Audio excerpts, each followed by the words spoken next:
हाय hello नमस्कार, मी Sonali. Welcome to my channel again. मला एका गोष्टीची सतत खंत आहे की माझे व्हिडिओ डेली येत नाही आहेत, पण वीकमधून एक तरी ॲटलिस्ट व्हिडिओ येतो आहे. आणि त्याच व्हिडिओमधून मी माझे लाईफ अपडेट तुमच्याबरोबर शेअर करते, एवढं मात्र नक्की. आणि डेली व्हिडिओ न येण्याचं कारणही तसेच आहेत. आपल्या घरचा व्याप, मुलाची शाळा, स्वतःचं लाईफ, मी टाईम, घरातलं सगळं बघणं. एक गृहिणी होणं काही सोपं नाही आहे.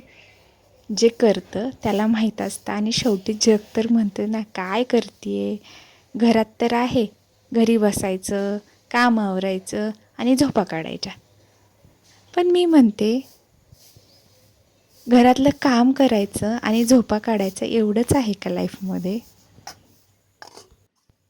जगाला तर तेच दिसतं. घाईघाईनं काम आवरायचं आणि काय दिवसभर झोपा काढत बसायचं. पण जे घरी काम करतं ना, त्याला खरं माहीत असतं ती काय करत असते, ते गृहिणी ती. चला, हे तर आपलं काय नेहमीचंच राहणार आहे. जग तर काय बोलतच राहणार आहे.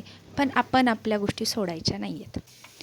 मी तुम्हाला आज तिळाचे लाडू कसे बनवायचे याची रेसिपी शेअर करत आहे.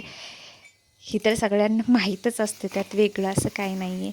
हे तीळ तुम्हाला आठवत आहेत का, की माझ्या फर्स्ट व्हिडिओमध्ये मी तुम्हाला दाखवले होते की संक्रांतीच्या वेळेस माझ्या आईने ते माझ्यासाठी आणले होते. ॲक्च्युली हे घरचे आहेत. मग मी त्याला छानसं साफ करून घेतलं, त्याच्यातले काही जाळ्या वगैरे असतील त्या काढून घेतल्या, कारण खूप दिवस ठेवले की ते लागतातच, ते काही नॉर्मलच आहे.